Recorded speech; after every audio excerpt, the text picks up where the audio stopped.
Pues buenos días a todas y a todos. Yo soy Alexis Moreno de la Biblioteca de la UNED y hoy tenemos el placer de contar con mi compañera Carolina Corral, que va a impartir esta sesión interesantísima sobre búsqueda y utilización de recursos educativos en abiertos en la era de la inteligencia artificial generativa.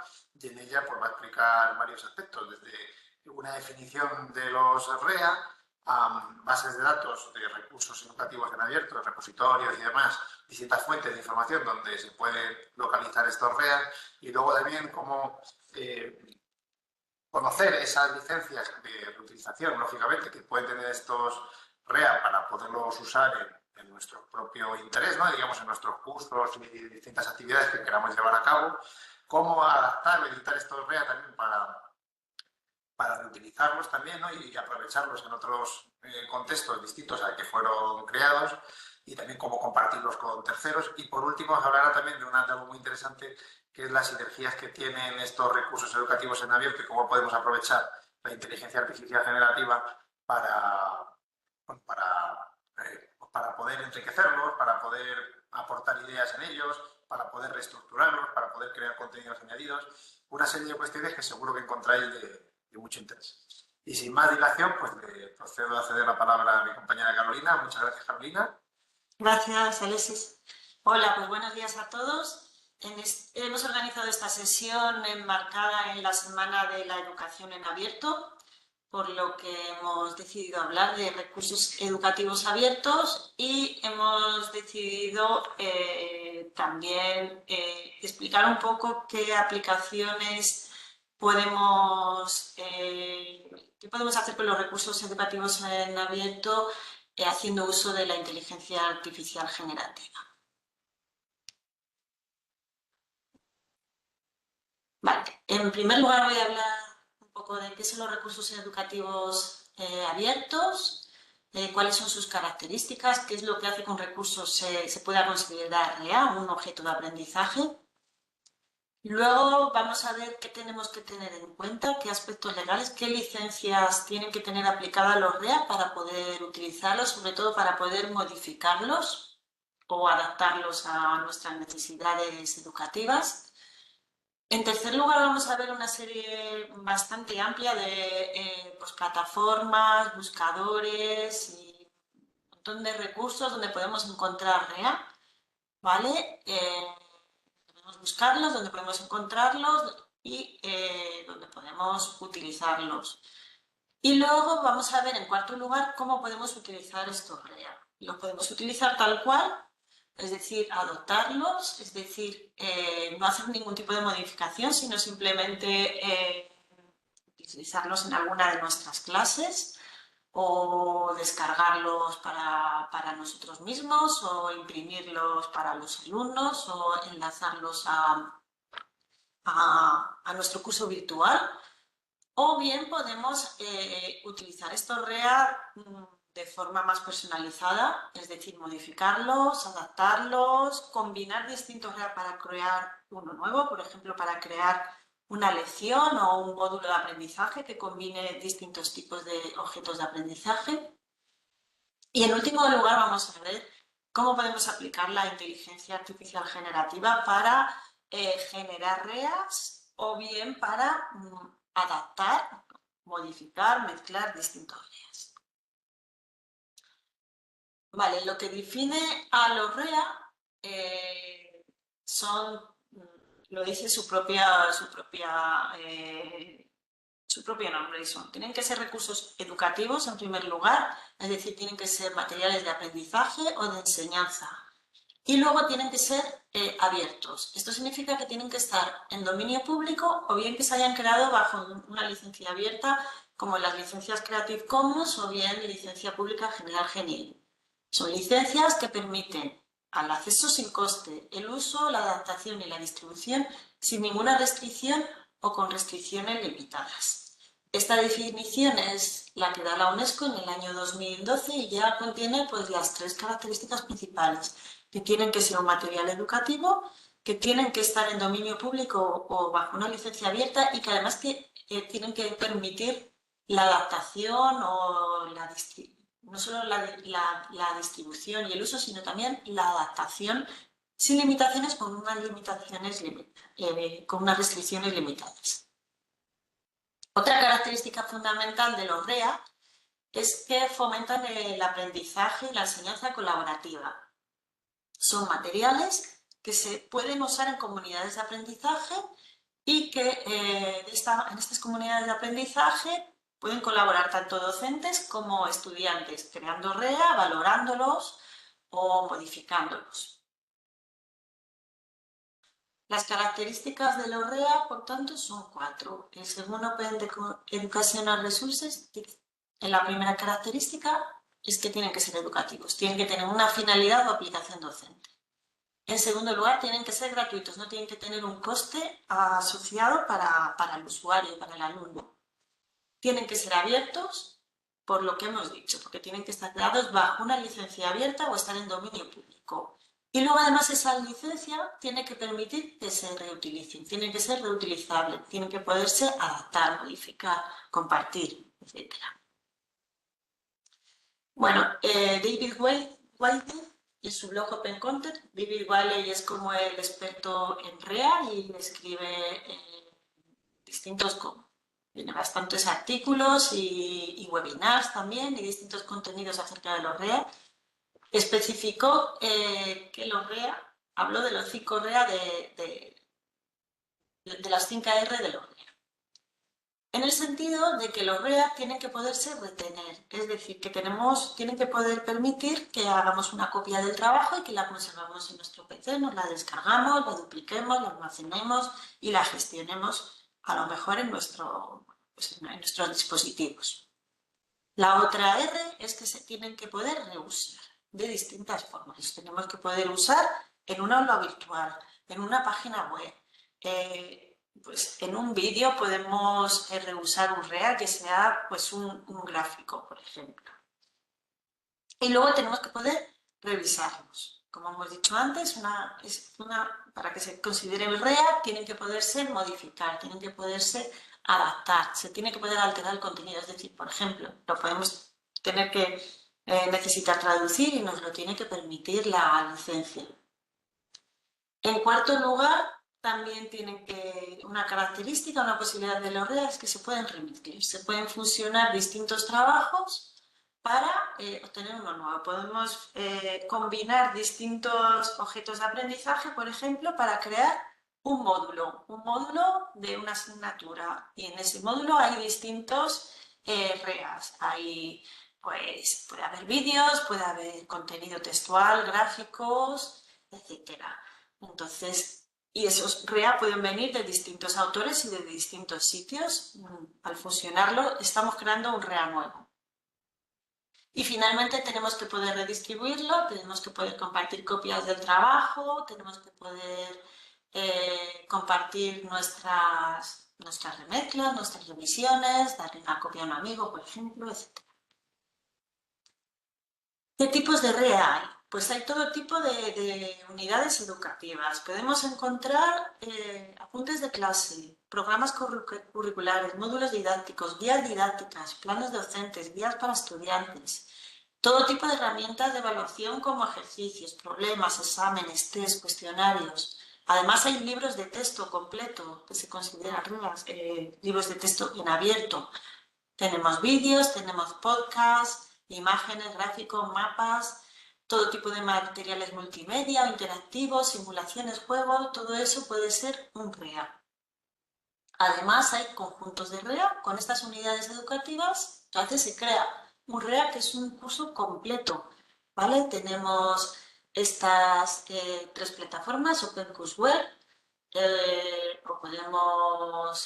tenemos los Massive Open Online Course, que sería un REA, porque está todo en abierto y son recursos educativos. Y también un libro de texto en abierto puede considerarse un conjunto de REA porque puede combinar distintas unidades educativas. Además, encontramos software, aplicaciones informáticas, apps de móvil, etcétera, que pueden ser recursos educativos también en abierto. Esto es según el OECD, que es la web donde trabaja el sitio donde trabaja David Whaley, ¿vale? También esta división de REA nos la ha encontrado que lo había hecho este autor, David Whaley. Vale, encontramos todo tipo de REA, encontramos también presentaciones, infografías, gráficos. Bueno, vamos a ver en las distintas plataformas algunos ejemplos.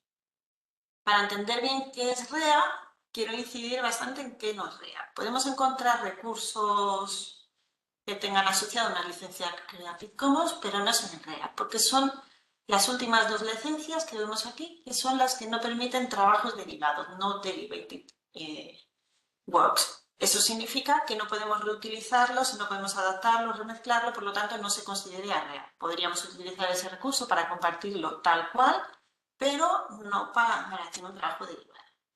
Los recursos que encontramos con copyright no son REA. Otros recursos en acceso abierto que no tienen ninguna licencia abierta o que no están en el dominio público no podemos considerarlos REA porque normalmente no permiten la adaptación o remezcla. Y luego también quiero que tengamos cuidado con colecciones que encontramos en la biblioteca. Las colecciones basadas en la biblioteca pueden ser colecciones que no tengan ningún coste para el estudiante, que estén en abierto, que sean gratuitas, sean gratuitas, no que estén en abierto, pero luego que el acceso sea restringido únicamente para la comunidad universitaria, para el estudiante o el profesor. Por lo tanto, tampoco se puede considerar REA. Vale, por lo tanto, cuando encontramos un REA, tenemos que tener en cuenta los aspectos legales y las licencias asociadas a ese REA. Entonces, para ello tenemos que conocer las licencias Creative Commons, que son las más conocidas y las más extendidas en los entornos web. Las licencias abiertas se crearon en los ecosistemas web para que los contenidos donde los contenidos pueden ser fácilmente copiados y compartidos. Y se crearon para proteger al autor, para que el autor decida cómo compartir ese contenido en los entornos. Y lo que hacen es, por tanto, garantizar que los autores conserven siempre el conocimiento de su trabajo, su autoría, y luego que ellos decidan qué otros derechos ceden. Pueden autorizar a compartir, pueden autorizar a adaptar, a restringir o no la actividad comercial de su obra, etc. ¿Vale? Para ello, las licencias Creative Commons se basan en 4 condiciones, en la combinación de 4 condiciones. Estas 4 condiciones son estos 4 símbolos que vemos aquí arriba y depende del símbolo que veamos vamos a poder realizar una serie de operaciones con los recursos o no nos lo van a permitir. Si encontramos el muñequito, el hombrecito y que dice va ahí debajo, significa que siempre tenemos que mostrar en los créditos al autor, hacer reconocimiento al autor. Esto va a pasar en todas las licencias Creative Commons, todas nos van a obligar a hacer reconocimiento al autor. Si encontramos el símbolo dólar tachado, significa que no podemos hacer un uso comercial de ese recurso.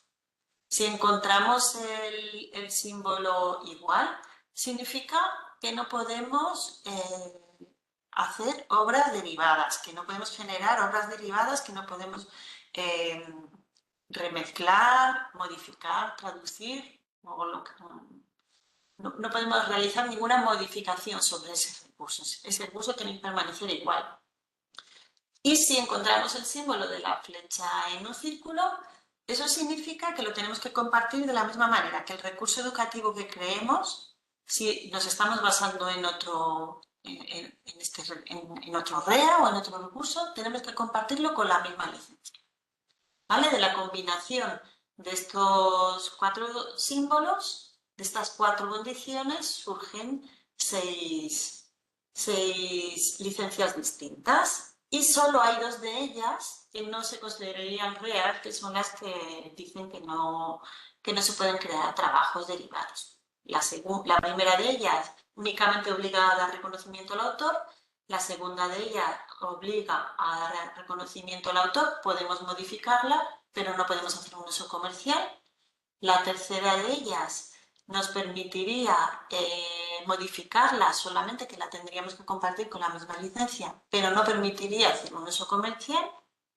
La cuarta de ella no permite hacer trabajos derivados, solamente podríamos compartir ese recurso, pero no modificarlo. La quinta significa que tenemos que dar reconocimiento al autor, pero tenemos que aplicar una licencia igual a esta. Y la última es que no podemos hacer trabajos derivados, aunque sí podríamos hacer un uso comercial de esa obra. Bueno, esto es otra forma de verlo y bueno, simplemente señalar que cuando pongo modificarlas en la última columna, hay dos de estas licencias que no permiten modificar los recursos. ¿Vale? Eso es lo más importante que tenemos que tener en cuenta. Y luego ya, pues si tenemos que modificarlo utilizarlo con o sin propósitos comerciales. Pero sobre todo que las que no permiten modificación, que son las del símbolo igual, pues hay que tenerlo en cuenta para no realizar remezclas ni modificaciones útiles. Vale, ¿dónde podemos encontrar estos recursos? Hay un montón de repositorios, plataformas de cursos, plataformas de libros de texto en abierto, buscadores, que vamos a ver. Vamos a ver en primer lugar, hay diversas fuentes. Hay fuentes como más generalistas, donde podemos encontrar todo tipo de cosas. Podemos buscar en buscadores generalistas y en ese caso tendríamos que en nuestra búsqueda especificar con palabras clave y filtros el tipo de material que buscamos. Tendríamos que decir, por ejemplo, quiero libros de texto de química orgánica y luego también tendríamos que seleccionar que estén en una licencia abierta. Y lo vamos a ver a continuación. Vale, hay repositorios digitales específicos de REA. Los dos más importantes son OER Commons y Merlot. OER Commons recoge todo tipo de objetos de aprendizaje y en todos los niveles educativos. Sin embargo, Merlot está más dirigido a los niveles educativos universitarios de enseñanza superior. Recolecta es un agregador de repositorios institucionales donde también podemos localizar colecciones docentes y nos va a permitir la búsqueda simultánea en distintos repositorios. Y OpenDoA es un directorio de repositorios que nos va a permitir buscar repositorios especializados en distintos campos temáticos. Vamos a verlo un poco más despacio. OER Commons, como he dicho, es un repositorio educativo que recoge objetos de aprendizaje en abierto y que está creado por ISCME, Study of Knowledge Management in Education, y lleva ya casi 20 años. Lo crearon en el 2007. Permite hacer búsquedas combinando distintos campos de búsqueda. Por ejemplo, en este ejemplo hemos buscado recursos sobre sangre. En el área temática hemos elegido ciencias de la vida y en el nivel educativo le hemos dicho a la plataforma que queremos recursos que sean de educación superior. Este sería el resultado de la búsqueda en OER Commons y en estos resultados ya vemos que cada uno de los recursos que nos ofrece la página de resultados nos muestra la licencia Creative Commons que lleva asociada. De manera que, por ejemplo, el primero de ellos no permite hacer un uso comercial, aunque sí permite realizar trabajos derivados. Y luego, en la columna de la izquierda podemos filtrar de distintas formas. Podemos filtrar por área temática. Nosotros le habíamos dicho que queríamos que fueran recursos del campo de ciencias de la vida, pero aquí podemos a lo mejor acotar más. Si imaginemos una profesora de genética, pues le digo que sean relacionados con la genética para ir obteniendo resultados más pertinentes a mis necesidades.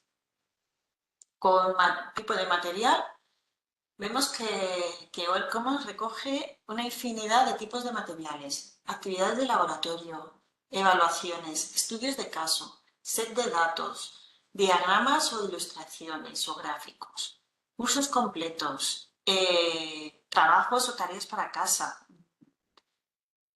recursos interactivos, conferencias o comunicaciones, notas de comunicaciones, lecciones o lo que sería un módulo de un tema, un plan de ese módulo, un plan de un tema, un módulo, fuentes primarias, lecturas, simulaciones, guías para estudiantes, estrategias de enseñanza o de aprendizaje, libros de texto completo, unidades de estudio, o sea, hay infinidad de tipos de materiales. Y luego también podemos filtrar por licencia, ¿vale? Porque si tenemos un documento para nosotros poder modificarlo, se lo podemos decir y así vamos filtrando y vamos obteniendo exactamente lo que necesitamos. Bueno, este sería uno de los recursos que hemos encontrado y para poder acceder a todas las funcionalidades de la plataforma, lo conveniente es registrarse previamente, ¿vale? Loguearse y así podemos acceder bueno, podemos descargarnos, por ejemplo, si fuera un PDF o una imagen. Y luego también nos permite hacer cosas como compartirlo en Google Classroom directamente o por redes sociales. ¿Vale? Luego cada ficha pues, nos describe un poco qué tipo de material es, de qué materias y qué nivel educativo, a qué nivel educativo está dirigido. ¿Vale? Y esta licencia, bueno, pues no nos permite compartir y usar la obra original y generar obras derivadas siempre que sea con un uso comercial y dando atribución. Una vez logueados, como vemos, podemos también guardar y crear carpetas y ir guardando los REA que nos interesen y tenerlos ahí, poder acceder a los que vamos encontrando que sean adecuados para nuestros estudios. Podemos ver cómo verían los estudiantes los REA que nosotros creamos o compartimos y crear lecciones independientes o mantenerlos como parte de una unidad, porque OERCOMOS nos permite editar, tiene un propio editor propio para que podamos modificar el REA en la propia web. ¿Vale? Aquí tenemos un ejemplo de cómo podríamos modificarlo y luego a lo mejor pues, compartirlo con nuestros alumnos. Cómo lo vería el estudiante y cómo lo podríamos descargar. Vale, Merlot, como os he dicho, es la segunda plataforma más importante para el intercambio de recursos educativos abiertos y en este caso son principalmente universitarios. También encontramos consejos, experiencias docentes y como veremos también encontramos que aquí llevan un proceso de calidad, de evaluación, o sea, están evaluados o bien por el editor o bien por otros usuarios y nos dan bastante pistas de la calidad de los recursos. ¿Vale? Cuando realizamos una búsqueda en Merlot, nos va a ofrecer distintos tipos de colecciones, la propia colección de Merlot o luego nos va a llevar a otras bibliotecas, otras plataformas o cosas que encuentra en la web relacionadas con esa búsqueda. Vale, este sería la interfaz de búsqueda de Merlot. También hemos buscado sobre patógenos en la sangre, me parece. Y le hemos dicho, hemos elegido la disciplina, ciencias de la salud. Y aún así podremos ir eligiendo subdisciplinas. Estos son los filtros que nos ofrece Merlot. Bueno, la audiencia a la que va dirigido, el tipo de material igualmente, como en el caso de Web Commons, y también nos ofrece la posibilidad de elegir el formato técnico, si queremos que sea un audio, si queremos que sea una imagen, si queremos que sea una presentación de PowerPoint, lo podemos elegir. Y luego también nos permite especificar la calidad del material. ¿Vale? Si queremos un material que ha pasado por revisión por pares, también verlo lo puede recoger. Idiomas, bueno, todo tipo de filtros, licencias, etc. ¿vale? Nos permite filtrar por muchos tipos de campos y luego en los resultados vemos las revisiones del editor y las revisiones de los usuarios. Entonces, en base a eso hay un rating y podemos localizar recursos que tengan una calidad revisada. Porque no es Commons cualquiera, digamos, puede subir un recurso y no pasan por una revisión de calidad, pero aquí sí que hay unos editores que ofrecen esa revisión y que aplican una calificación a la misma. Vale, luego también los repositorios institucionales, los repositorios de las universidades recogen colecciones docentes, de objetos docentes, objetos de aprendizaje. No es que sean muchos, porque en la mayoría de los repositorios lo que más encontramos son artículos científicos de los docentes de cada una de las universidades, pero sí que hay. Y también podemos localizarlos realizando búsquedas en cada uno de los repositorios institucionales o bien utilizar Recolecta, que es un agregador de los repositorios científicos en acceso abierto y que nos va a permitir en una única interfaz de búsqueda realizar una búsqueda simultánea. Aparte, si queremos acceder a cada uno de los repositorios institucionales de las bibliotecas universitarias, tenemos este directorio de la CRUE, de Review, en el que podemos entrar en cada uno de los repositorios y realizar una búsqueda filtrando a lo mejor pues, por colección docente o por el tipo de recurso que buscamos en cada uno de los repositorios. Y en tercer lugar tenemos este recurso que está muy bien, es un directorio. Es un directorio que recoge repositorios en acceso abierto. Es un directorio internacional. El anterior era un directorio de repositorios universitarios españoles. Pero este es un directorio internacional y contiene todo tipo recoge todo tipo de repositorios. Y considero que está muy bien para localizar repositorios de forma temática. Si nosotros trabajamos en ciencias de la salud, por ejemplo, podemos filtrar la búsqueda por objetos de aprendizaje y por el tema ciencias de la salud o medicina y salud, ¿vale? Y los resultados de la búsqueda van a ser que OpenDoor me ofrece me devuelve unos resultados en los que hay 72 repositorios en los que podemos encontrar objetos de aprendizaje relacionados con ciencias de la salud. Algunos de estos repositorios son generalistas, pero otros son específicos de ciencias de las TIC. Y esto nos va a permitir poder conocer repositorios de nuestro campo en los que podamos encontrar objetos de aprendizaje pues, de mucha ayuda para nuestras clases. ¿Vale?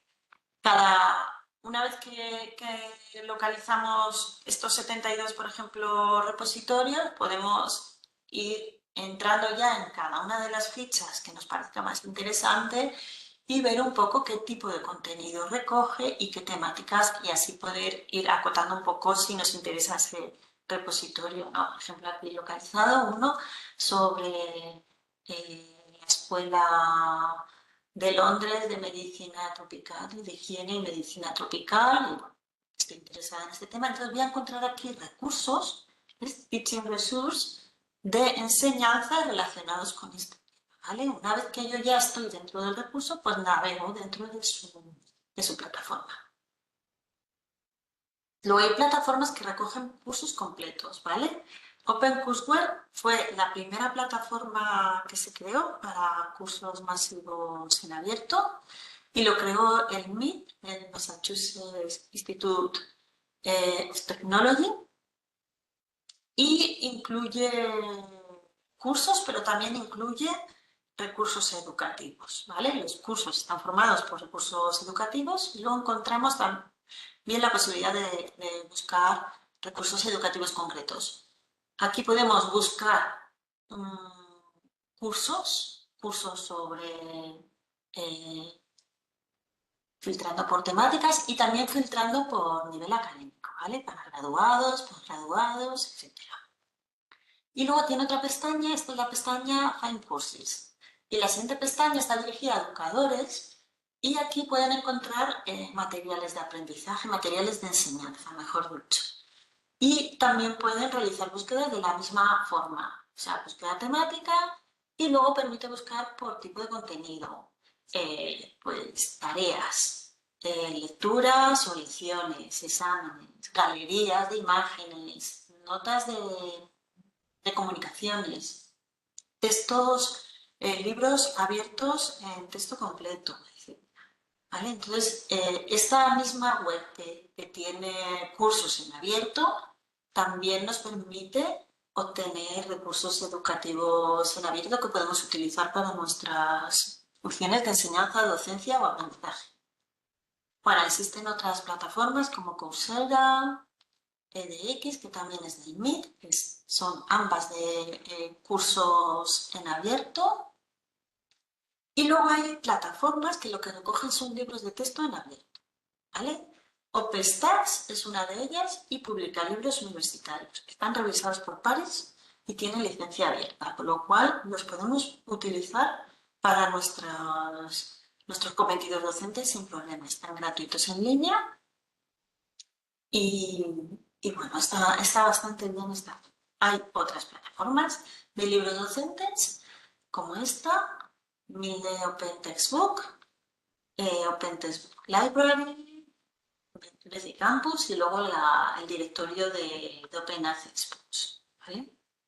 Todas suelen permitir realizar búsquedas temáticas y todas normalmente todos estos libros tienen la posibilidad de que los puedas compartir simplemente compartiendo el enlace, son recursos navegables en HTML. Y normalmente también tienen la opción de descargarlo en un EPUB o en un PDF.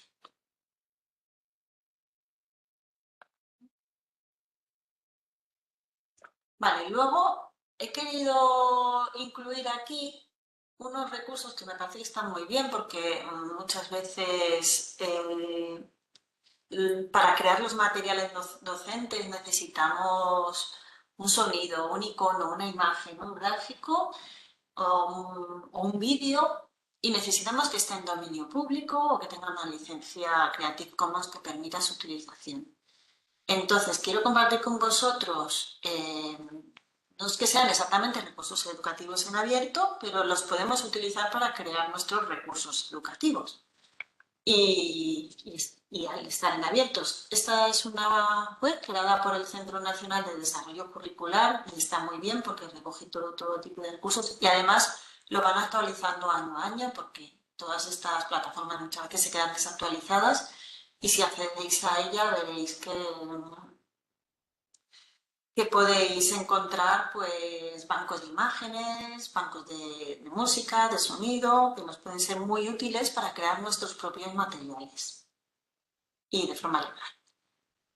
Luego también hay buscadores de recursos en dominio público como Archive4, que tiene el buscador Wayback Machine, Project Gutenberg, que contiene libros que están en dominio público, y LibriVox es una opción bastante interesante porque aquí lo que encontramos son audiolibros realizados por voluntarios que han leído esos libros y que nos van a permitir escuchar libros, también tienen que ser de recursos con licencias que permitan compartirlo de forma abierta, ¿vale? Luego hay buscadores de recursos Creative Commons, como la Wikimedia, donde podemos localizar imágenes, y también Google, filtrando por derechos de uso, nos va a permitir recuperar recursos que tengan asociados una licencia Creative Commons y que podamos utilizarlos. Cuando realizamos una búsqueda, por ejemplo, de una imagen, si clicamos en derecho de uso y seleccionamos la opción licencia Creative Commons, pues bueno, en esta búsqueda vamos a poder encontrar imágenes sobre patógenos en la sangre que se puedan reutilizar porque tengan licencia creativa. Vale, bueno, todos estos bancos de imágenes son algunos de los propuestos en la web que os comentaba antes, la del CEDEC. A mí me gusta mucho utilizar Unsplash porque tiene imágenes de bastante calidad, lo que ocurre que muchos de estos recursos tienen la opción gratuita, la opción con licencias abiertas, que te puedes descargar sin problema, simplemente dando atribución al autor y utilizar esa imagen para tus trabajos, pero luego tienen la opción de pago, bueno, pues que te tienes que suscribirte, tienes que pagar para poder acceder a todas las imágenes que contienen, que normalmente pues son bastante interesantes. Bueno, estos son también bancos de música y sonido que podemos utilizar de forma gratuita. YouTube tiene en su estudio una biblioteca de audio que podemos utilizar si queremos, por ejemplo, poner un sonido de fondo en un vídeo que tengamos que hacer, en una videoclase. Y bueno, todos estos buscadores los encontráis en esta web de CEDEC, si queréis luego os comparto el enlace a CEDEC y desde ahí accedéis a todos.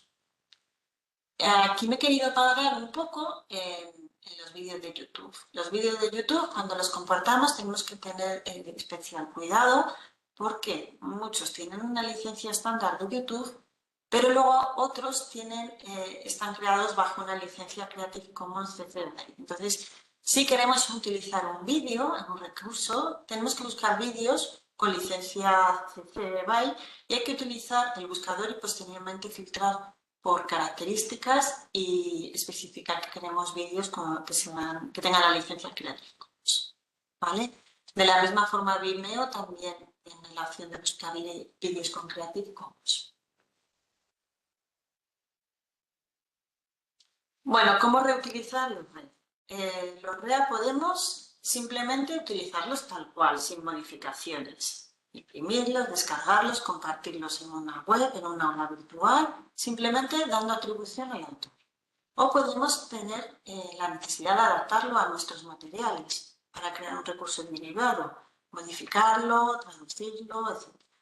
En este caso también hay que atribuir al autor y tenemos que comprobar muy bien que la licencia abierta permita la adaptación con los fines comerciales, es decir, que permita realizar obras derivadas. ¿Vale? Esto en todo caso, tanto en el caso de que sean pequeñas correcciones o mejoras, como en el caso de que estemos remezclando o añadiendo acompañantes o rehaciéndolos por completo. Y luego, cuando creamos un nuevo REA considerando otros, también de la misma manera tenemos que atribuir al autor y luego en la licencia que creemos para nuestro REA tenemos que observar que si los REAs que hemos utilizado tenían la condición de compartir igual, tenemos que aplicar la misma licencia que el autor del REA que utilizamos como base para nuestro REA. Bueno, para crear nuevos REA hay muchas herramientas de edición. Los Merlot y Overcommons, que como he dicho son las principales plataformas de REA, tienen sus propios editores para crear y modificar REAs. Y luego podemos encontrar editores de libros de texto en abierto, si queremos crear un libro de texto en abierto. Y luego, pues incluso la Wikipedia tiene sus propios editores y múltiples aplicaciones que nos van a permitir crear recursos educativos en abierto de distintas formas. Bueno, cuando publicamos y compartimos un REA, la finalidad de los REA al final es distribuirlos, compartirlos y que se puedan reutilizar para fines docentes o para el aprendizaje de la persona que lo encuentra, de un alumno que lo encuentra en una de estas plataformas. Por lo tanto, tenemos que difundirlo en aulas virtuales, repositorios, web, redes sociales, y cuando los difundimos tenemos que ser muy cuidadosos también y añadir los metadatos que nos va pidiendo, nos van especificando estos editores. Y además tenemos que añadir una licencia. Y para que sea un REA, como ya he insistido bastante, tiene que ser una licencia que permita las obras derivadas. ¿Vale? Es decir, para que sea un REA hay que compartirlo, hay que hacerlo público, ya sea en el repositorio institucional o en un repositorio de REAs, en plataformas abiertas como COW, repositorios consorciados, plataformas de cursos masivos en línea, polimedias, bueno, puede ser que lo publiquemos en YouTube, etcétera. Y el sentido de los recursos educativos en abierto, pues si los creamos es que estén en abierto, que nosotros mismos lo pongamos en abierto. Para ello tenemos que aplicar una licencia, ¿vale? Tenemos que generar una licencia. En la web de Creative Commons se puede generar una licencia de forma muy sencilla y simplemente lo que hace Creative Commons es nos hace dos preguntas. Una de ellas es, ¿quiere permitir que se comparta las adaptaciones de su obra? Y la respuesta es sí, no o sí, mientras se comparta de la misma manera. Y luego nos pregunta si queremos permitir usos comerciales. ¿Vale? Yo le he dicho que quiero que se compartan adaptaciones de mi obra y que también permito usos comerciales y me genera esta licencia. Una vez que me genera una licencia, que tengo esta licencia, copio este icono o código y lo inserto en mi obra o lo inserto en la web donde estoy compartiendo mi REA. Bueno, aquí pongo un ejemplo del editor de OER Commons, de cómo Open Author Builder nos permite crear REAs o modificarlos en el propio editor. ¿Vale? Es de una forma muy sencilla. Vale, lo primero que nos va a pedir el editor es que describamos nuestro recurso, ¿vale? Entonces tenemos que ser muy cuidadosos y aportar todos los metadatos posibles, ¿vale? Títulos, descripciones, etc. Además, el propio OER Commons, este propio editor de OER Commons, nos va a decir ya que digamos qué tipo de materiales, para qué nivel educativo está dirigido, para qué materias y además qué condiciones de uso, qué licencia elijo, ¿vale? Entonces simplemente en condiciones de uso elijo la que yo quiera darle a mi recurso, ¿vale? Si quiero permitir o no modificaciones, si quiero permitir o no uso comercial, etc. Y luego ya en el propio editor nos da la opción de publicarlo, y queda publicado en la web de OER Commons, ¿vale? A partir de que se queda publicado, se puede compartir por redes sociales, se puede subir a Google Classroom, se puede compartir con alumnos, etc. Bueno, vamos a entrar en la última parte de la sesión en la que quiero que veamos qué cosas, cómo nos puede ayudar la inteligencia artificial generativa para generar REAs o para modificar REAs o repetirlos. Es como un paso más a lo REA. Los beneficios de la inteligencia artificial generativa en estos recursos educativos abiertos es que nos permite generar contenido. Estas herramientas como ChatGPT nos permite generar ideas sobre un tema, generar esquemas sobre un módulo, le podemos pedir que nos diga los objetivos de este tema, que nos los desglose, que nos haga un resumen de nuestro propio contenido para compartirlo, planes de lecciones, preguntas de discusión, cuestionarios. Le podemos pedir de todo a estas herramientas. Pues que nos cree todo tipo de objetos de aprendizaje, rúbricas o que nos ayude a crearlos. Gamificaciones, tareas, relaciones, ejemplos, comparaciones, etc. ¿Vale? No, le podemos pedir que nos lo cree de cero o bien que mejore el contenido que le demos, que nos lo corrija, que nos lo actualiza, que traduzca un contenido, que le haga unos subtítulos o que nos crea analogías, que nos compare distintos contenidos o distintos REA, por ejemplo. Bueno, la inteligencia artificial generativa no solo genera texto, como sabéis, genera imágenes, genera voz, genera vídeo. Todo esto está creado estas imágenes están creadas con Midjourney. Y hay que tener en cuenta, además de esos beneficios, hay que tener en cuenta otros desafíos y otras limitaciones de la inteligencia artificial generativa.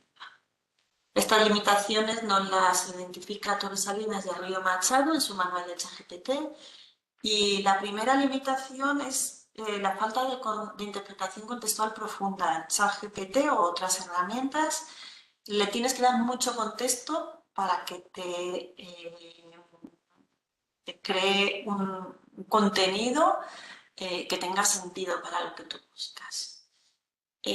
Luego hay unas limitaciones para crear contenido original. Normalmente lo que hace es, pues, no sé si decir refritos o se basa en información ya existente. Por lo tanto, no crea contenido original. Hay que tener en cuenta que muchas veces no es preciso, incluso hay información desactualizada.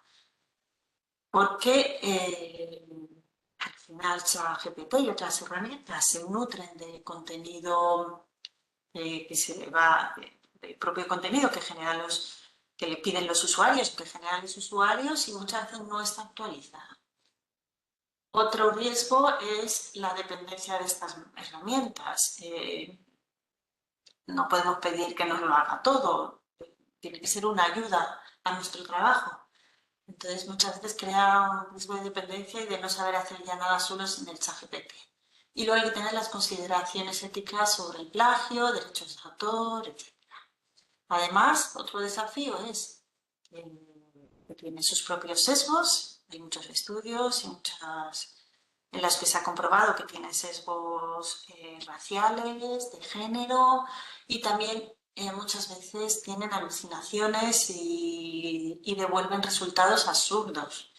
Entonces hay que tener mucho cuidado con esto y también hay que tener mucho cuidado con los datos privados, los datos protegidos. No podemos subir datos de alumnos ni tampoco podemos subir documentos con copyright que estén protegidos por derechos de autor. Pero bueno, ¿cómo podemos ayudar o aprovechar la inteligencia artificial generativa para ayudarnos a crear o para ayudarnos a modificar REAs? La inteligencia artificial generativa son modelos que crean contenido basado en modelos predictivos y, como he dicho antes, en principio no generan ideas originales, sino que más bien sintetiza información. Y lo más importante cuando trabajamos con estas herramientas es ir adaptando nuestras conversaciones en función de las respuestas que obtenemos. La eficacia de estas herramientas normalmente depende de nuestras indicaciones. Por ello debemos elaborar propuestas claras y concretas, reiterar para mejorar las respuestas, o sea, darle cuantas más pistas mejor para ir llevándole a las respuestas que nosotros necesitamos y para ello tenemos que ser conversacionales, tenemos que generar una conversación con la herramienta y describirle exactamente lo que necesitamos. Necesitamos una presentación en PowerPoint, necesitamos una rúbrica, una discusión para el foro, etc. Por lo tanto, nos van a servir para generar contenido, para crear y cobrar contenido de forma automatizada. Voy a poner una serie de ejemplos con ChatGPT, pero hay muchísimas herramientas como Perplexity que también generan materiales didácticos, cuestionarios, resúmenes y además le podemos adaptar al nivel educativo que necesitemos. En el primer ejemplo he localizado un texto, un recurso educativo, que es un libro de texto en abierto sobre el sistema nervioso. Y basándome en este texto, le voy a pedir al ChatGPT que nos haga una serie de adaptaciones y para un curso que necesita. Bueno, lo primero es darle contexto. Yo le digo al ChatGPT, esto es un rol, que soy profesora en la universidad y que imparto una asignatura en el grado de biología mi asignatura de genética humana y uno de los temas de mi asignatura biología humana. Le doy todo el contexto que puedo, que el objetivo de los objetivos de mi asignatura son estos y que quiero realizar una serie de materiales. Y para empezar le digo que quiero generar un resumen en español de ese libro. Esto, ¿vale? Le digo el número de palabras y me genera, bueno, un resumen del contenido. En este caso, solamente he compartido el enlace al recurso, ¿vale? El enlace a este recurso que yo había encontrado aquí. Podemos, si es un PDF o es un documento, una imagen, lo que sea, podemos descargarlo y subirlo a ChatGPT para que nos lo analice y nos haga el resumen. Pero en este caso, simplemente compartiendo el enlace, puede acceder al contenido y hacer el resumen de este libro, ¿vale? Y luego ya le digo que me redacte un epígrafe para mi lección, para mi tema, para mi módulo. Y le digo pues que quiero un epígrafe para hacer este módulo de bases moleculares de la herencia y que quiero que tenga estos apartados. Entonces ya me genera un contenido. Cuanto más información le demos, mejor. Le tengo que decir el número de palabras. Si queremos subtítulos o ejemplos o incluso podemos pedir que haga comparaciones, bueno, vamos a ver distintos ejemplos. Y luego, bueno, pues por ejemplo, le puedo decir que una vez que he realizado este tema, que elabore un cuestionario de 10 a 12 preguntas con 4 respuestas alternativas y que solo una de ellas puede ser correcta. Yo me elabora el cuestionario con las respuestas correctas. Vale, en el segundo caso me he ido a la plataforma Open Textbooks, que es también una plataforma de libros de texto en abierto. Y bueno, en este caso me he puesto en la tesitura de que soy una profesora de psicología, que me perdonen los expertos en psicología porque a lo mejor meto la pata en algo de contenido, pero bueno, yo lo que quiero que se vea qué tipo de prompt podemos crear en ChatGPT para que nos genere con objetos de aprendizaje o nos ayude a generar objetos de aprendizaje. Haciendo uso de objetos de aprendizaje de recursos educativos en abierto que hemos encontrado en estas plataformas. Bueno, no sé si se escucha muy bajo, tengo el volumen. Vale, en este caso pues he encontrado también un libro de texto en abierto que se titula, bueno, en inglés, Fundamentals of Psychological Disorders. Vale, voy a acceder a lo que es el chat directamente. A ver si puedo, porque creo que lo vamos a ver mejor.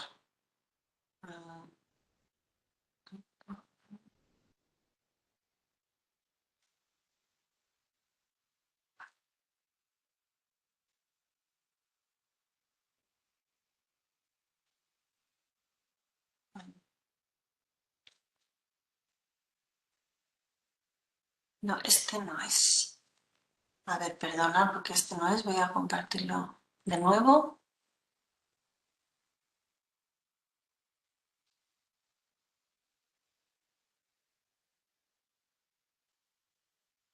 No, este no es. Vale, ¿se ve ahora los chats? Vale, en este caso, bueno, yo me he puesto en la tesitura de que soy una profesora, sí, sí, ¿verdad? De psicología del departamento de personalidad. Le doy todo el contexto posible. Trabajo en este departamento, en el de personalidad, en esta universidad. Imparto la asignatura Psicología de la Personalidad. Es de tercer curso de grado y la imparto en formato en línea. Y le digo, pues estoy actualizando y haciendo cambios en mi asignatura y necesito varios materiales, quiero proporcionar a mis alumnos contenidos y recursos para que no necesiten comprar ningún libro, etc. Y le digo, estoy tratando de actualizar el contenido de un módulo. Este módulo o este tema es influencias genéticas y culturales en la personalidad y quiero actualizar. ¿no? Ayúdame a crear los conceptos básicos. Bueno, vamos a ver un primer ejemplo sin darle ningún tipo de contenido. ¿Qué es lo que hace aquí? Yo le digo que me diga, que me dé 250 palabras para introducir el tema, que luego me liste de 5 a 10 influencias genéticas y de 5 a 10 influencias culturales, y que para cada influencia articule su importancia y me dé un estudio recurso para cada una de ellas. Bueno, es una cosa que se me ha ocurrido y esto me lo genera sin yo aportarle ningún REA ni ningún documento. Yo lo que quiero mostrar es que si nosotros le aportamos documentos de calidad, recursos de calidad que hemos encontrado, el trabajo que nos va a hacer el ChatGPT se va a ajustar más a lo que nosotros buscamos y va a estar más ajustado a un contenido de calidad. Sí, esto sería darle información personal. Me pregunta Rocío, he visto así en el chat. Lo que pasa es que si no le damos contexto a la herramienta, nos puede contestar. Si yo le digo simplemente que me haga este epígrafe, pero no le digo para qué asignatura es, a lo mejor no hace falta que diga que es de la UNED, puedo decir que es de una universidad a distancia, eso sí. Pero si yo no le doy...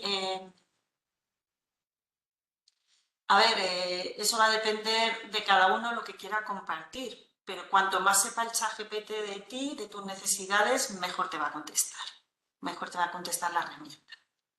Bueno, esto es los resultados que nos da. Que nos daría una introducción al módulo. Bueno, yo le he pedido que me liste una serie de influencias genéticas con la importancia de cada una, el recurso y un recurso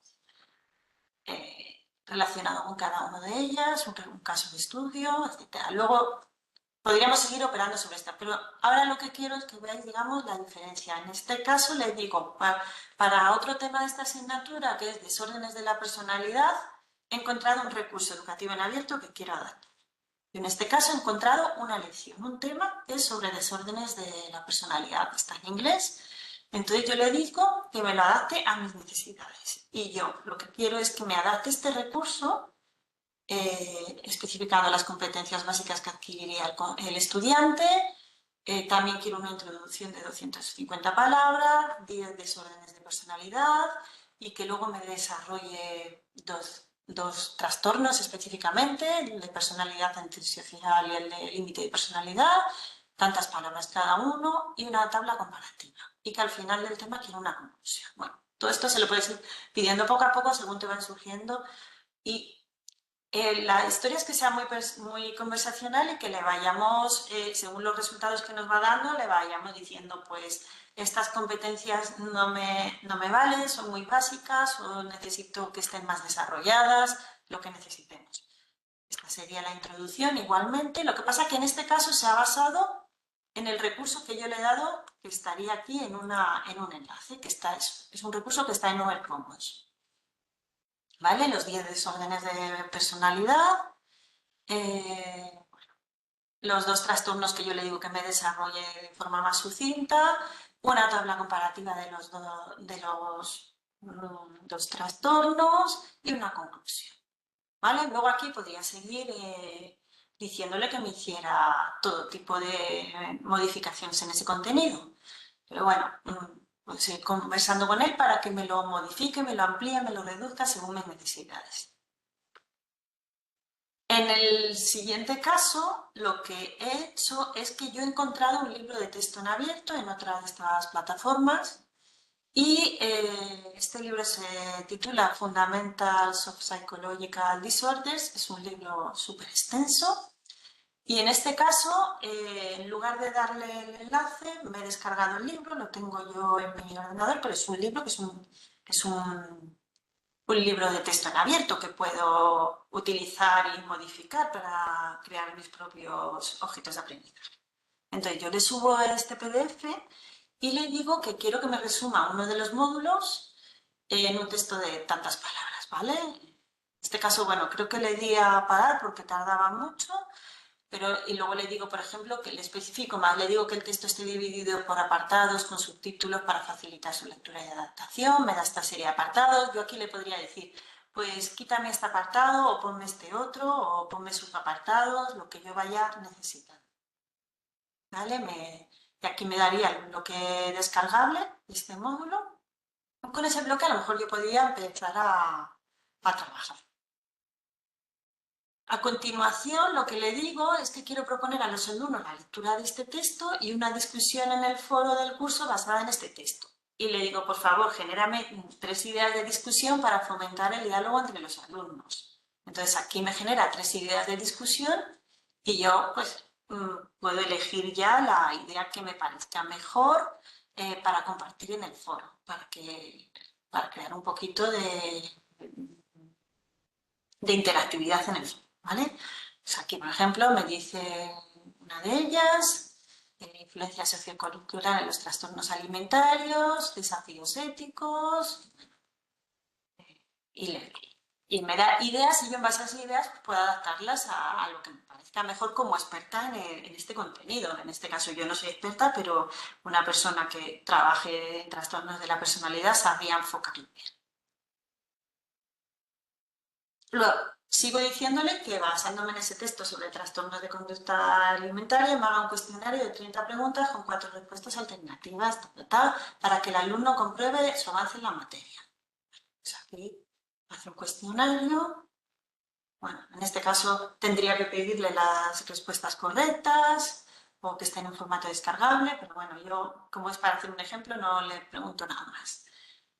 Basándome en ese texto o basándome en ese libro, es un libro de texto en abierto, le digo, por favor, hazme un ejercicio práctico consistente en comentar o explicar oralmente un estudio de caso. Sería un trabajo para subir la nota final y le digo, lo que yo le estoy pidiendo en realidad es que me elabore una rúbrica sobre la exposición oral. Ahora él me propone el ejercicio práctico, ¿vale? Le podría decir, dame 4 ideas de ejercicio práctico y en base a esas 4 ideas yo ya podría combinarlas o pensar si alguna me gusta o no me gusta. Pero bueno, estos son ejemplos. Y esta es la rúbrica que me daría para yo utilizarla para evaluar la exposición oral de un estudio de caso que me está haciendo un alumno en clase. Bueno, podemos pedirle de todo. A continuación, bueno, le pido que me haga en base a un recurso concreto, ¿vale? Que es de tratamiento parece que es para el diagnóstico y tratamiento de trastornos de conducta alimenticia. Le digo, quiero que me hagas una presentación en PowerPoint. Le digo, deseo que destaque el texto y la información por encima de las imágenes y las ilustraciones. Y está dirigido a futuros psicólogos, quiero que sea en tono formal y educativo y le digo que me ayude a organizar el contenido de las diapositivas según la información del recurso y que me haga una propuesta con los títulos y propuesta clave. Y esta sería la propuesta de las diapositivas. Esto en el ChatGPT normal. Luego, si tenemos el ChatGPT de pago, podemos utilizar Canva y nos ofrece una presentación propia, ¿ves? Nos puede ofrecer algo así, en Canva, ¿vale? El caso clínico con sus apartados, etc. ¿Vale? Pero en el caso de que no tengamos el ChatGPT de pago, pues nos haría esto, más o menos, y en base a eso podríamos seguir trabajando nosotros. Y luego también le puedo pedir, por ejemplo, que me haga una infografía. Como no tengo, digamos aquí, no estoy utilizando el ChatGPT de pago, lo que me va a hacer es el esquema, la estructura de la infografía. Entonces nos dice las partes de la infografía, nos sugiere iconos para aplicar a nuestra infografía y bueno, con esto podríamos empezar a trabajar. Si tuviéramos el ChatGPT de pago, pues podríamos acceder a Canva y bueno, pues crear una infografía ya con el contenido que nos ofrece, que nos está ofreciendo el ChatGPT. Y bueno, estos serían un poco los ejemplos que he creado para que veamos qué tipo de recursos podemos utilizar. Una vez creados estos recursos, para que esto se convierta en un recurso educativo en abierto, tendríamos que publicarlos en abierto y compartirlos con una licencia en abierta. Puede ser que solo lo queramos utilizar para nuestras clases y que no queramos crear un recurso educativo en abierto. Pero bueno, en el caso de que sí que quisiéramos, tendríamos que hacerlo así. Voy a dejar de compartir esto y me voy a ir otra vez. Y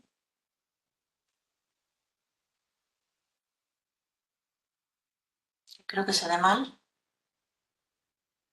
No sé.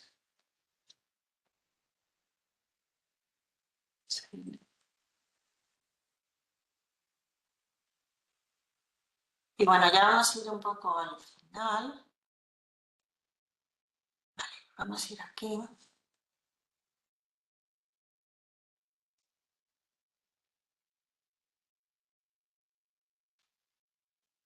Vale. Bueno, aparte de crear contenido, curar contenido, podemos mejorar nuestro contenido, podemos subir nuestro contenido, modificarlo, y también hay muchas aplicaciones que nos permiten hacer que nuestros contenidos sean accesibles o traducirlos, ¿vale? Hay herramientas para ello. Por ejemplo, DeepL nos permite subir un archivo y hacer una traducción de bastante calidad. Podemos subir, por ejemplo, esta rúbrica que encontré de investigación sobre enfermedades genéticas y pedirle que nos la traduzca. Y nos la traduce con el mismo formato. También hay aplicaciones para convertir texto a voz, ¿vale? Para decir que sea accesible, como esta de PTS Reader. Podemos subir un documento nuestro y pedirle que nos haga el contenido textual, en voz. Podemos generar subtítulos. Si, por ejemplo, encontramos un vídeo en YouTube, ya sabemos que YouTube nos permite traducir los subtítulos y generarlos en su propio idioma o traducirlos a distintos idiomas. Y luego, bueno, para resumir, las ventajas de integrar recursos educativos sería, pues es que permiten accesibilidad universal, que son gratuitos, y la inteligencia artificial facilita que los personalicemos a nuestras necesidades educativas o docentes, reduce la brecha digital, ya que se puede adaptar a distintos contextos culturales y niveles de conocimiento, automatiza tareas como la corrección de exámenes o generación de recursos didácticos y bueno, permite que adaptemos y que renovemos de forma más automática nuestros recursos. Los desafíos principalmente son relacionados con la privacidad y la ética. La recolección de los datos de estudiantes debe ser transparente y segura. No podemos subir datos de estudiantes a ChatGPT. Por ejemplo, si queremos corregir un ejercicio de un estudiante, esos datos están protegidos por la... Entonces tenemos que ser muy cuidadosos con respetar la protección de datos. Y luego hay que tener mucho cuidado con la calidad de los real. Como he comentado antes, Power Commons puede subir cualquier cosa. Entonces hay que tener mucho cuidado con los recursos que encontramos. Sin embargo, Merlot, los recursos que encontramos eran de bastante... Se supone que han pasado por un proceso de calidad, una evaluación. Y lo mismo pasa con los generados por inteligencia artificial generativa. No todos son precisos. Es necesaria una supervisión humana, es necesario el ojo de un experto para saber si ese contenido tiene calidad o no. ¿Vale? Y luego, bueno, pues otro desafío es formar a los docentes en el uso efectivo de estas tecnologías. Bueno, en cuanto a los derechos de autor, el uso de ChatGPT, todo lo que creamos ahí es de nuestra propiedad, podemos usarlo y compartirlo, pero es conveniente citarlo, como veremos. El vicerrectorado de Innovación ha creado una web sobre el uso de la inteligencia artificial generativa y aquí podemos encontrar muchos recursos, tanto dirigidos a docentes como dirigidos a estudiantes. ¿Vale? Recursos de formación en inteligencia artificial para ayudar a los estudiantes, para crear materiales digitales, etc. Aquí tenemos muchísimas aplicaciones. Entonces ellos han creado una serie de guías que están muy bien, tanto dirigidas a profesores como a estudiantes, y luego además tienen cursos y talleres que podemos, no sé, yo creo que tienen, podemos apuntarnos o podemos visualizar la grabación. Bueno, en estas guías, en la guía del estudiantado, lo que dice el Vicerrectorado de Innovación Educativa es que lo que establece es que las herramientas de inteligencia artificial generativa como ChatGPT pueden usarse durante los estudios de la UNED, pero no se puede, los alumnos no podéis incluir contenido generado por estas herramientas en las pruebas de evaluación continua ni en los trabajos de fin de curso, salvo que vuestro profesorado indique lo contrario de manera específica. Además, también esta ley especifica que el uso no autorizado de estas herramientas se va a considerar deshonestidad académica, ¿vale? Y en todo caso, en caso de duda, lo mejor es que los que seáis estudiantes os pongáis en contacto con el equipo docente para preguntar qué podéis, ¿vale? Bueno, estas son las guías que he comentado anteriormente. Y luego lo que dicen esta guía es que los casos en los que sí que está permitido, ¿vale? Si nos lo permite nuestro docente, lo conveniente, lo que recomienda el vicerrectorado es incluir un informe de uso, que incluya cuáles han sido las herramientas utilizadas, las instrucciones o los prompts utilizados y los resultados obtenidos, ¿vale? Si hacemos un trabajo y utilizamos estas herramientas, tenemos que para ser honestos académicamente, tenemos que crear un informe o especificarlo de alguna manera las herramientas que hemos utilizado, ¿vale? Y luego, lo que siempre recomienda la guía, lo que siempre recomendamos nosotros es que todos los resultados obtenidos por estas herramientas, por ChatGPT, han de evaluarse y verificarse de forma crítica, cuidadosamente, ¿vale?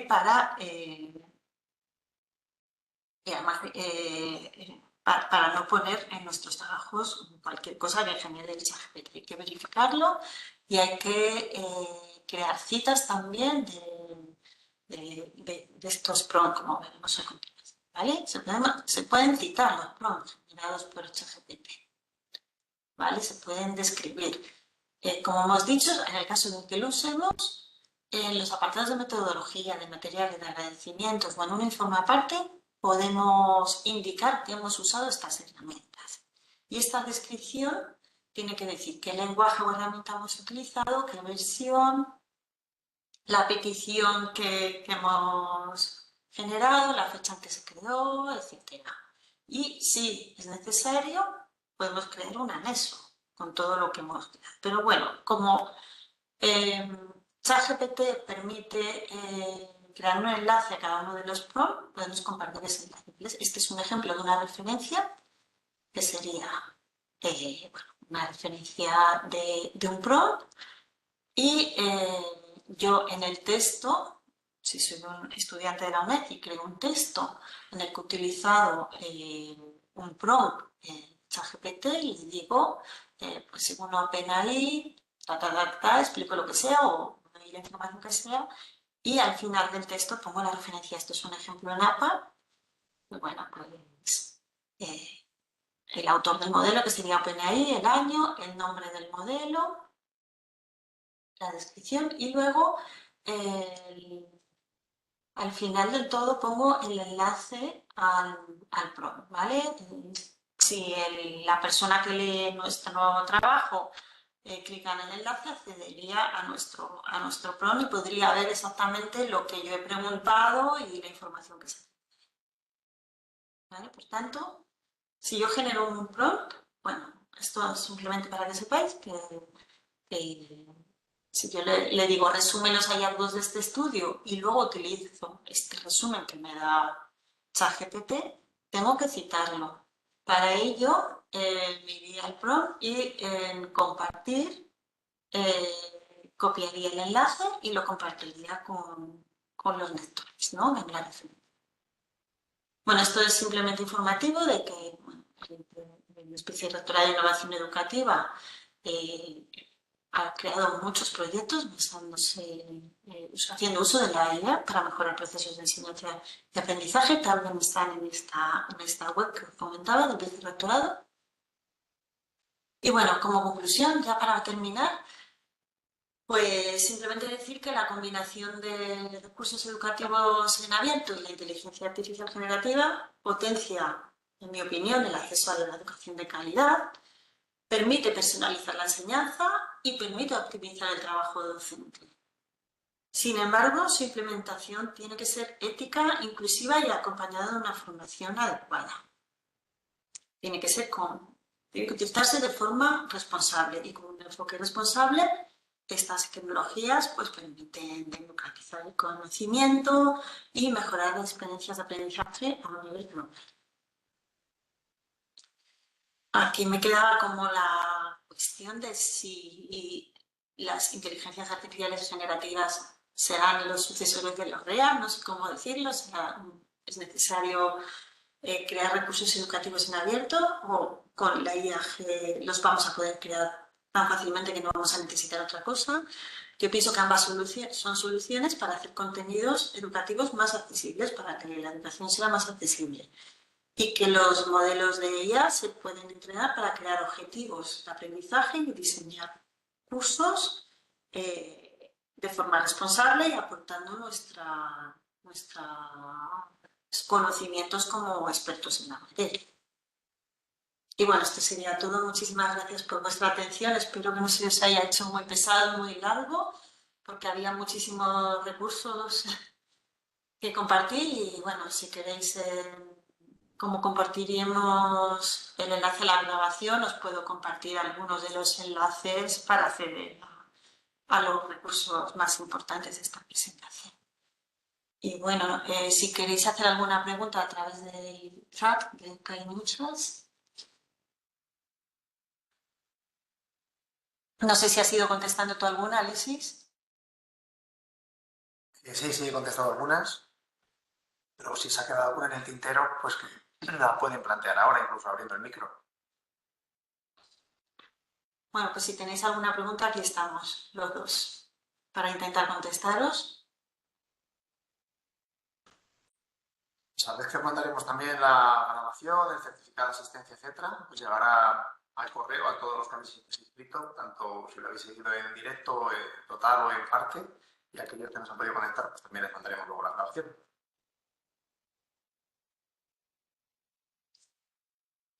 A ver, las IAG he visto una pregunta, sí, es que el chat, no sé cómo, un momento, ahora ya ha accedido al chat.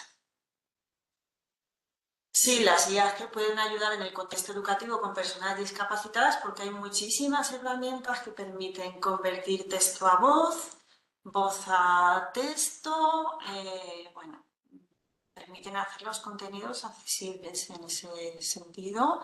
Son un gran apoyo para... También tengo, si hay alguien interesado, creo que quité la diapositiva y solo dejé una de las herramientas de convertir texto a voz, pero hay varias por ejemplo, Google tiene su propia herramienta, algunas son de pago, pero otras no. Y Os he si alguien compartido por interesa el chat específicamente, las puedo compartir. un libro de Ángeles Vallejo y Alfredo Vela, que lo tenemos también enlazado en la guía de IDEA que tenéis en la biblioteca con herramientas. Y ese libro tiene, lo van actualizando periódicamente y son, bueno, tiene, no sé, más de 300 o 400 herramientas de ella y hay herramientas de todo tipo para imágenes, para texto a voz, de voz a texto, para hacer presentaciones gratuitas, de pago, para generar vídeo, para traducir, para hacer subtitulado. Bueno, hay un montón de aplicaciones y además tienen, te va a hacer los rankings de las aplicaciones, te dice cuáles son las más descargadas de la Apple Store, etcétera, ¿no? de cada una de las secciones. Entonces, más o menos, pues puedes saber en cada una de las temáticas cuáles son las más populares, por decirlo así, ¿no? Y sobre eso ya hacer la selección del filtro previo, porque herramientas hay muchísimas y luego pues, lo que interesa es saber cuáles son las más descargadas, ¿no? Tanto en Android como en Apple. A ver, nos pregunta Silvia acerca de recursos en español. Pues estas plataformas, la mayoría, casi todos los recursos están en inglés. Permiten filtrar por idioma y, bueno, en todo caso, podemos utilizar herramientas también de inteligencia artificial para traducir de la mejor manera posible. Pero en español también hay recursos, en Over Commons, lo que pasa que hay menos.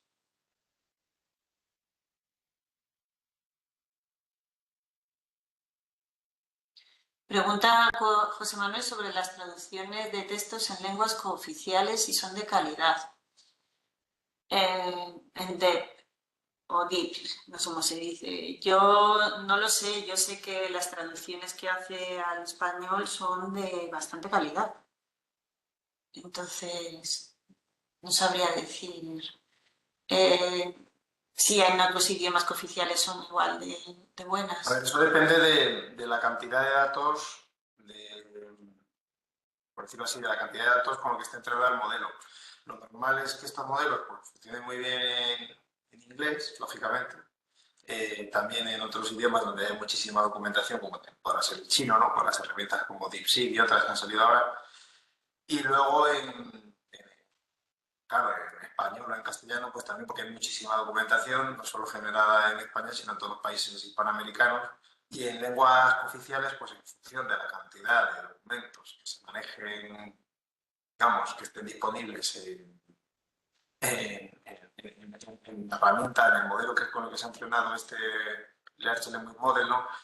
Pues será más o menos preciso en función de eso. Entonces, claro, si tienes una traducción a una lengua oficial, pues a lo mejor un poco está, tiene más errores quizá que si lo haces del español al inglés o del inglés al español o etcétera. ¿No? Eso depende del modelo. Pero será algo también temporal, porque en el momento que vayan ampliando esa base de datos, haciéndola más robusta, más exhaustiva, pues al final esos problemas desaparecerán también.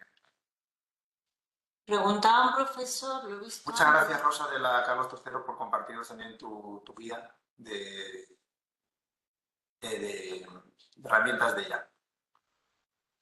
Vale, pregunta a un profesor, bueno, nos transmite su evidente preocupación porque cada vez más alumnos utilizan estas herramientas para elaborar los trabajos y si existe alguna herramienta antiplagio. En esta, en esta web la voy a compartir del vicerrectorado, donde hay tantos recursos que hay una guía también para docentes. Aquí en algún sitio yo vi que hablaban de herramientas antiplagio. Estaba aquí. Entonces, no sé si es que está exactamente en la guía para docentes o en otro apartado, pero tenían algo para detectar el uso del IAG en los trabajos. Muy complicado de... O sea, las herramientas te dan un informe y te pueden decir si hay una posibilidad de que eso sea así, incluso el grado de similitud con otros textos, que eso sí, lógicamente. Pero es muy difícil de detectar y de hecho pues las herramientas al final tú puedes adaptar el texto, decir que lo parafrasee, que lo cambie, incluso que ponga, entrenarle con textos propios, le puedes entrenar con textos propios tuyos y que tenga digamos tu estilo de redacción. Lo puedes, si, bueno, si te tomas la molestia, claro, incluso que cometa algunos pequeños errores de puntuación o de sintaxis incluso que tú le puedas marcar. Entonces al final pues se puede parecer bastante a como tú escribes habitualmente, ¿no? Y es prácticamente imposible detectar, la verdad. Si te tomas el mínimo empeño en que no se detecte, claro, si presentas el texto que te da la herramienta directamente, pues ahí a lo mejor lo ha copiado literal de otro sitio, porque estas herramientas al final por probabilidad van tomando palabras y puede ser que en un momento dado tenga un texto que sea completamente similar a otro que esté publicado en la web. Pero vamos, en principio, el tema del plagio casi que es una batalla perdida por anticipado, diría yo. En la UNED tenemos Compilatio y también hay otra que se llama Verificatio. Vamos, Compilatio es la que se utiliza para los TFMs, etc. Y está cargada ya en Aura y eso ya pues cuando se van a defender sus trabajos pues ya se les pasa directamente la herramienta, ¿no?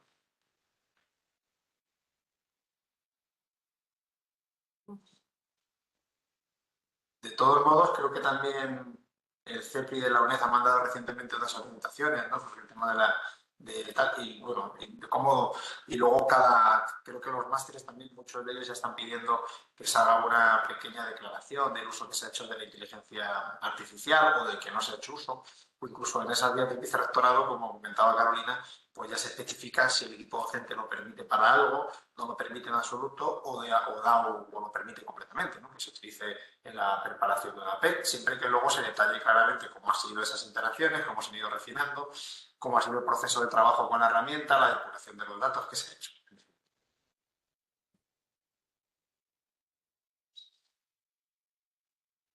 Bueno, pues, no sé si hay más preguntas, ¿os ha quedado algo por aquí? De todos modos, sabéis dónde estamos, así que nos localizáis en la biblioteca de Campus Norte, tanto a Carolina como a mí, y a vuestra disposición para lo que necesitéis.